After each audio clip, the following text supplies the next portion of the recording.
Assalamualaikum warahmatullahi wabarakatuh. Selamat pagi, salam sejahtera Sobat Santi yang berbahagia. Kita jumpa lagi di Cangkir Santi 10, berbincang dan berpikir untuk insan peneliti tayangan 10. Kali ini kita akan membahas bagaimana cara mengolah data yang baik. Pada bagian 8 kita telah membahas tentang dasar statistik. Dilanjutkan Cangkir Santi 9 tentang cara pengumpulan data. Nah, kita akan lanjut ke pengumpulan data. Tapi sebelumnya kita lihat sekilas dari awal sehingga bisa sambung kepada bahasan kali ini. Oke. Pada Cangkir Santi 9 kita sudah membahas bersama bahwa statistika mencakup 4 kegiatan, yaitu pengumpulan data disingkat PULTA, kemudian pengolahan data disingkat ALTA, lalu analisis data disingkat ANTA, penyajian data disingkat NYATA, dan terakhir adalah interpretasi atau penafsiran data disingkat INTA yang selanjutnya bermanfaat untuk pengambilan keputusan. Nah, pada Cangkir Santi nomor 9, PULTA atau pengumpulan data sudah kita bahas, yaitu bisa dengan cara wawancara, dengan angket, ada lagi observasi, ada lagi pengukuran khusus atau pemeriksaan khusus, misalnya memeriksa tekanan darah, lalu ada juga studi dokumentasi, yaitu membuka dokumen. Nah, ketika hasil pengumpulan data ini sudah kita dapatkan, maka langkah selanjutnya adalah ALTA atau pengolahan data. Ini saya bawa ke sini ya, pengolahan data. Pada prinsipnya, data yang sudah kita kumpulkan itu dalam statistik dianggap sebagai data kuantitatif meskipun aslinya kualitatif. Contoh, gender atau jenis kelamin itu sesungguhnya kan kualitatif ya. Gender itu kan kualitatif, sesungguhnya ada laki-laki ada perempuan, tetapi nanti bisa dikuantitatifkan, misalnya laki-laki 1 perempuan 2, kira-kira seperti itu. Misalnya hobi, ada hobi seni, ada hobi olahraga, ada hobi bisnis misalnya, maka ini bisa dikuantitatifkan 1, 2, 3 seperti itu. Jadi nanti yang dipakai hasil kuantifikasinya begitu. Oke, kita lanjut bahwa tahap dari pengolahan data adalah ada proses editing, ada proses coding jika perlu, kemudian ada juga proses tabulating ya. Dalam bahasa Indonesia editing itu penyuntingan, coding pemberian kode, tabulating tabulasi. Kegiatan ini bisa dilakukan bersamaan dan idealnya memang bersamaan. Jadi sudah tabulasi, nanti diedit lagi, atau codingnya salah dan seterusnya. Jadi anggap saja ini kegiatan bisa dilakukan secara serentak. Sebagai contoh, peneliti mengumpulkan data tentang gender ya, seperti yang tadi. Nah, sudah dipastikan gendernya tadi adalah laki-laki 1, kalau perempuan 2. Maka dipastikan bahwa proses editing kita lakukan. Apa itu editing? Editing itu memastikan bahwa data itu sudah benar dan lengkap. Datum kalau banyak data. Contoh, kalau coding laki-laki 1, coding perempuan 2. Ternyata kita salah tulis. Mungkin di komputer ngetiknya cepet ya, 1 ini keliru menjadi 11. Nah, ini kan keliru, ngetiknya 2 kali ya. Maka ini dibetulkan. Nah, proses membetulkannya namanya editing ya. Proses memberi kode namanya coding, lalu memasukkan tabel namanya tabulating. Nah, sehingga ini lebih baik dibahas secara bersamaan. Sebagai contoh, misalnya kalau kita meneliti, maka dalam tabulasi harus ada kolom nomor, kemudian kolom variabel yang diteliti apa saja. Nah, 1 kolom, jangan sampai dibelah 2. Jadi 1 kolom gender. Nah, kalau nomor 1 itu Ani dan Ani perempuan, maka codingnya 2. Kalau ketiknya salah 22 gitu, segera dibenarkan, ini detail. Nah, ini proses ini disebut editing.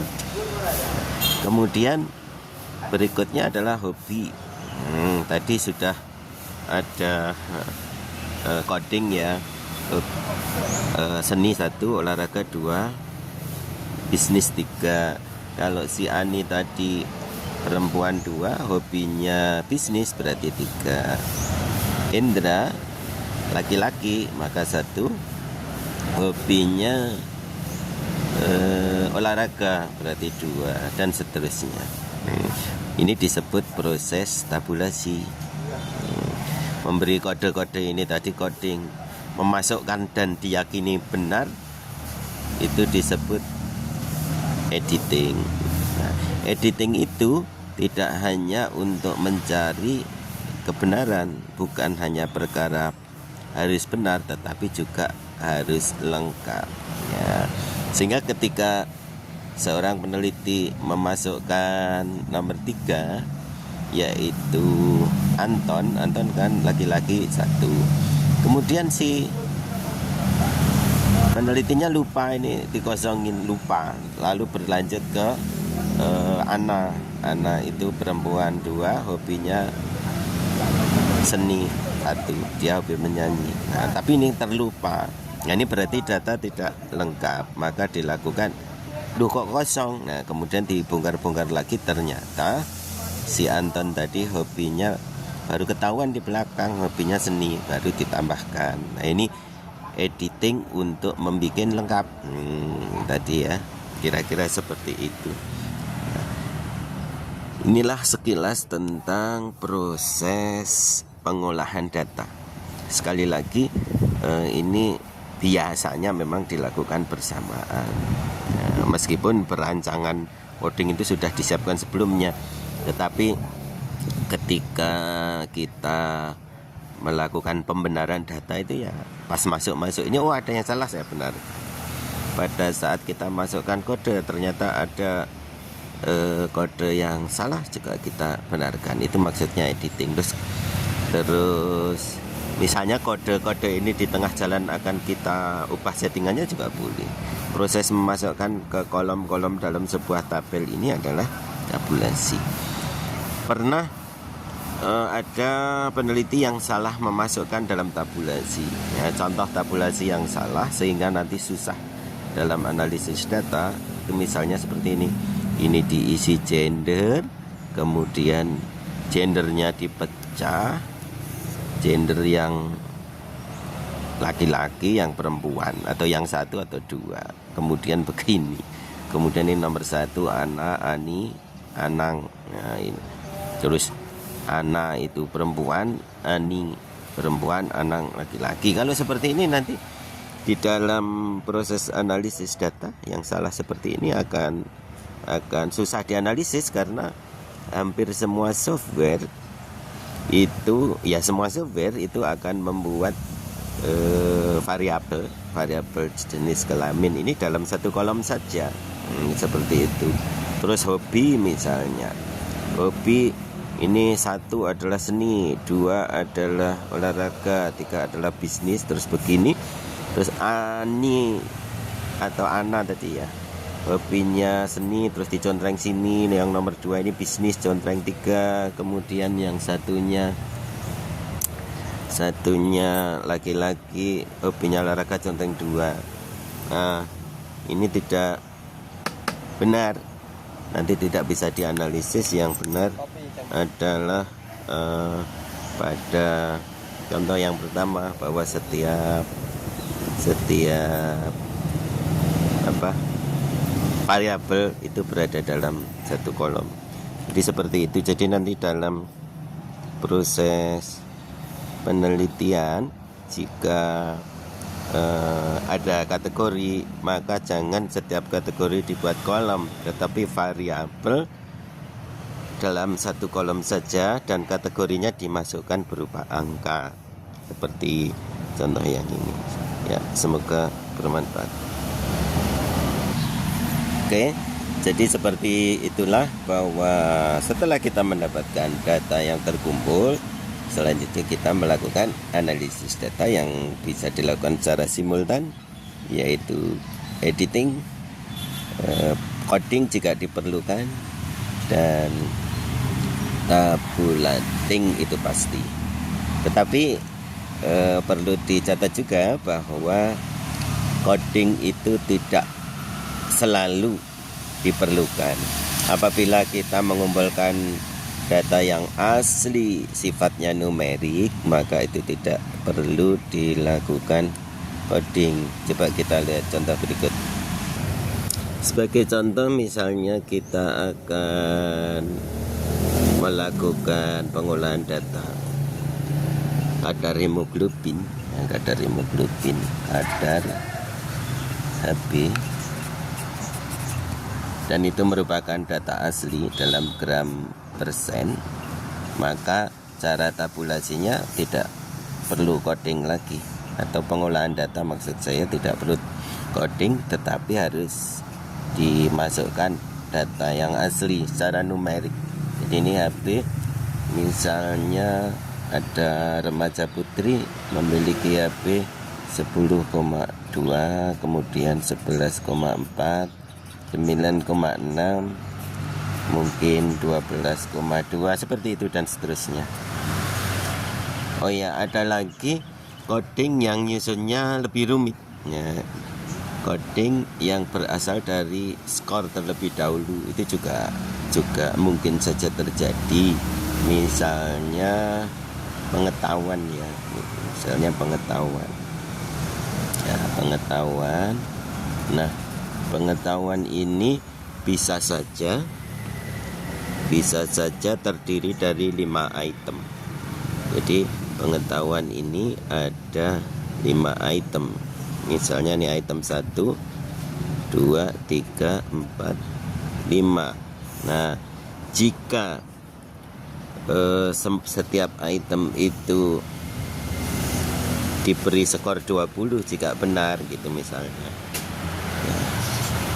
atau jika benar itu 1, jika salah 0, maka ini, atau paling gampang ini dijadikan 100, maka setiap item ini nilainya 20. Berarti kalau benar semua ini berarti 20, 20, 20, 20, 20, maka totalnya 100. Nah, jika ini salah, ini 0, 20, 20, 20, ini salah lagi 0, maka ini 60 dan seterusnya. Nah, ini bisa saja nanti jadi kode. Nah, jadi kode, tetapi dibuat pedoman terlebih dahulu. Jadi pedoman pertama itu misalnya kalau 0 sampai 55 itu kurang, kemudian 56 sampai 75 itu cukup, 76 sampai 100 adalah baik, maka ini boleh dikoding 1, 2, 3. Nah, jadi berdasarkan pedoman di atas ini, maka cara mengisi kode adalah jika 100 berarti kan masuk sini nih 100. Jika kalau dia dapat 60 kan pada posisi 56 sampai 75, ini 60, maka ini kodenya 2. Jika ini 20, 0, 0, 0, 20, berarti kan nilainya cuman 40, maka Ini di coding 1. Nah, ini adalah coding apabila terlebih dulu dilakukan scoring. Ini boleh dianggap sebagai scoring. Ya. Kira-kira seperti itu proses pengolahan data. Sekali lagi, editing, coding, dan tabulasi. Oke, saya rasa cukup untuk Cangkir Santi 10. Semoga bermanfaat. Nanti kita ketemu lagi pada Cangkir Santi 11. Mudah-mudahan bisa melanjutkan untuk bagian analisis data. Oke, assalamualaikum warahmatullahi wabarakatuh. Salam sehat selalu.